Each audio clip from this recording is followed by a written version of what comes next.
shared universe. So, you ever look at a zombie apocalypse and think, wait, I've seen this before in a kid's movie? Well, grab your tinfoil hat, because there's a wild theory that The Walking Dead is actually just a live-action, blood-soaked remake of Toy Story. I know, it sounds nuts, but hear me out. The main guy in both is a sheriff, Rick and Woody. Both of them are these gritty lawmen trying to lead a ragtag group of weirdos through a world that's basically out to get them. And both of them have a kid they're totally obsessed with protecting.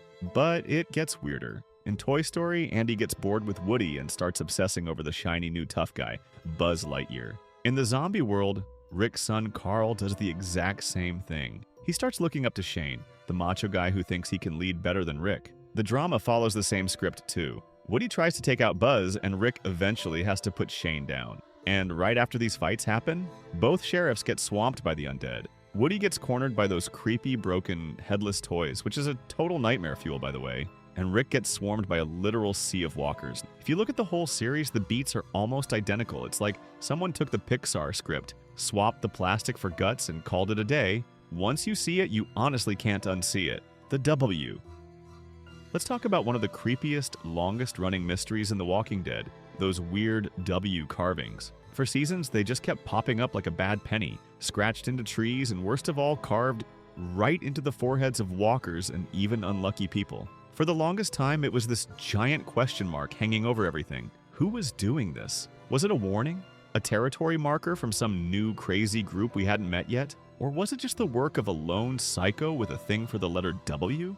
Every time a character found another one, you could feel the dread. It was a symbol that something seriously wrong was out there in the woods, watching and waiting. The genius of it all is that the show played the long game. They let the mystery build, season after season, making the world feel bigger and more dangerous. That W became a ghost story the characters told each other, a piece of evidence that the rules were changing again. Then the wolves finally showed up, and it all clicked into place with a terrifying clarity. The W was their brand. It stood for the wolves. This scavenger group believed humans were just beasts and walkers were their packs. Carving that W was their specific way of marking their property, their herds, their territory, and their victims. It was a declaration that these savages saw the world in a way nobody else did. Looking back, those early carvings were the ultimate foreshadowing. They were the first signals of the wolves themselves, a trail of breadcrumbs leading to one of the show's most chaotic and unsettling villainous group. It proved that the threat was already here,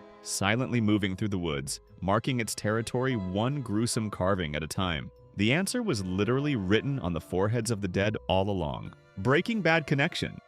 Okay, have you ever wondered if Walter White is actually the guy who accidentally ended the world? There's this insane theory that The Walking Dead and Breaking Bad are happening in the exact same universe, and honestly, the evidence is pretty hard to ignore. People call it the Breaking Dead, and it basically suggests that Walt's famous blue sky meth was so potent, it actually turned people into zombies. Think about it. Back in the early days of the apocalypse, Daryl is digging through his brother Merle's stash, and what do we see?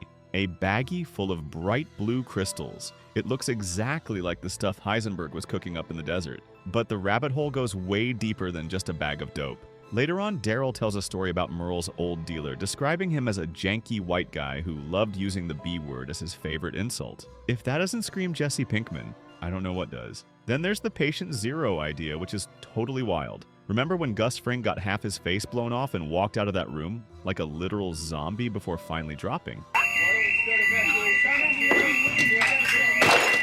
Some fans think he had Walt's meth in his system, and instead of staying dead, he became the very first walker to ever stand up. It gets even crazier. Remember that flashy red Dodge Challenger with the black stripes that Walter bought for his son? Walter eventually had to take it back to a mechanic named Glenn. Fast forward to the zombie outbreak, and what is the very first cool car Glenn Rhee steals in Atlanta? The exact same red Challenger.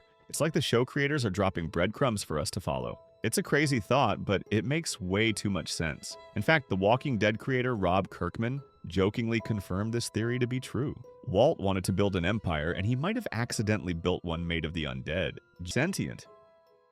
Alright, so the walkers are slow and stupid, right? That's the whole deal. You can outsmart them, outwalk them, and build a fence they can't figure out. But what if that's not the whole story? There's this wild fan theory that the walkers, over a really long time, are starting to wake back up, sort of. We're talking about a creepy, slow return of basic instincts, and even flickers of memory. See, we've seen walkers do weird stuff. Remember the one in season 1 that picked up a teddy bear?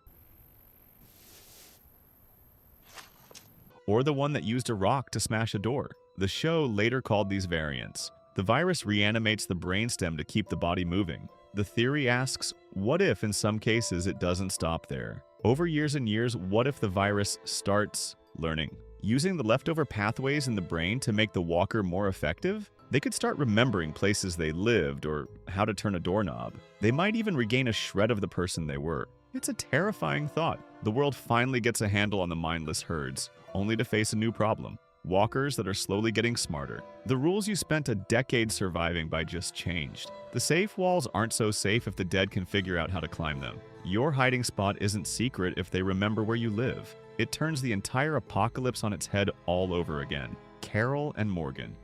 Here's another wild one for you, but this one's in the what if category. Some fans think what if Carol will kill Morgan? Yep, sweet-talking, casserole-bringing Carol, and peaceful, all life is precious Morgan. This theory says their two worldviews are just too opposite to live side by side forever. One of them breaks, and according to the theory, it's Morgan. Out of all the characters, these two clash in the most personal way. Morgan wants to save everyone, even the people who are obviously trouble. Carol has learned the hard way that hesitation gets people you love hurt, or worse. So she acts first, asks questions later. Fans who back this theory point at all the times Morgan blocked Carol from doing what she felt needed to be done. He lectured her, stopped her, tried to push her back into being soft when she had already burned that version of herself down. And Carol hates being boxed in. She'll smile, she'll play nice, and then, yeah, she'll do exactly what she wants anyway. In this what-if theory, the breaking point is simple. Morgan's mercy puts the group in danger one time too many. Carol steps up the only way she knows how and makes the hard choice. It's Carol being Carol, protecting her people in the most brutal, practical way she understands. Is that what the show will eventually do? Probably not, but it sticks because both of them are stubborn enough to believe they're right. And in The Walking Dead, that's usually when things get really ugly, really fast. It might all just be pure speculation, but it's a scary thought though. Merle and Sophia. Ever wonder what really happened to little Sophia in the woods? We all know the story. She ran away from two walkers, got lost, and eventually ended up as a zombie in Herschel's barn. But some fans think there's a much darker secret involving everyone's favorite jerk, Merle Dixon. The theory goes that Merle actually found Sophia first and things didn't go well. Think about this for a moment. Merle was separated from the group back in Atlanta and was out in the wild on his own. He was angry, high on his blue sky stash, and definitely not looking to play hero. Some people believe Merle ran into Sophia while he was scavenging. Instead of helping her back to the highway, he either scared her off into more danger or even worse, did something to her himself. The proof people point to is how Merle eventually showed up later working for the governor. He was a survivor who knew how to handle himself, so it's not a stretch to think he was lurking in the same woods. Also, when the group finally found Sophia in the barn, she had been bitten, but no one saw who or what actually got her first. If Merle had found her and left her for dead, it would explain why Daryl was so obsessed with finding her, almost like he subconsciously knew his brother was capable of something that awful. It adds a whole new layer of gloom to the search. It's a pretty dark thought, but in a world where the living are often scarier than the dead, nothing is impossible. It's a theory that's stuck around for years, Daryl's backpack curse.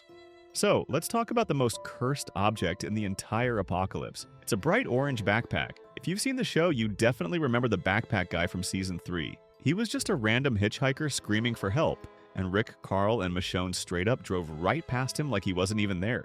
By the end of the episode, they find the guy's mangled remains on the side of the road. Instead of feeling bad, they just grab his orange bag and keep moving. It felt cold from our main characters, but fans have noticed that from that moment on, that backpack became a total bad luck charm. It's like the group took on a sin by ignoring that poor guy, and the bag is there to remind them of it. The theory is that anyone who touches or carries that orange backpack is basically marked for death or some serious tragedy. Think about the fact that the original owner died a gruesome death. Then the bag gets passed around the group like a hot potato of misery. The biggest piece of evidence? Carl Grimes. He was there when they stole it, and he's eventually the one who dies while trying to do the exact opposite of what they did that day. He dies trying to save a stranger. Some people call it the backpack curse. While the comics had Rick's creepy telephone to show his guilt, the show uses this bright orange bag to show how the group's choices come back to haunt them. It's a symbol that you can't just ignore people in need without something catching up to you eventually. It's easily one of the spookiest hidden details in the show, the hair. All right, let's talk about Carl's hair. Yes, the legendary mop that just kept getting longer while the world fell apart. Barbers seemed extinct in the apocalypse, but some fans say it's a teenage rebel thing. And according to this wild theory, another reason Carl refuses to cut his hair is because of Lori, his mom, and what happened between them. Remember back when things were still kind of normal and Lori was trimming his hair like any regular mom? Carl didn't like it, complained like any kid in a chair, and Shane joked about how shaving later would be even worse. Carl said he'd believe it when he saw it.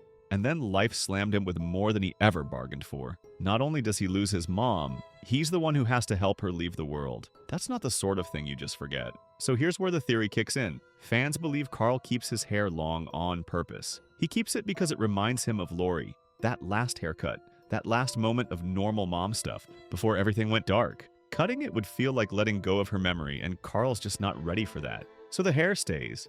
It grows. It covers half his face. It becomes his quiet way of saying, I still remember you. Is it true? Who knows? Maybe Carl just hates scissors or hair clippers, but in a world where everyone is losing something, the idea that he's holding onto his mom in the only way he can, yeah, that's the kind of theory that hits you right in the feels. Which one did you think made the most sense, and which one was your favorite? Let me know your thoughts in the comments down below. If you enjoyed the video, make sure to like and subscribe. Thanks if you missed part 1. Here it is on the screen. See you there.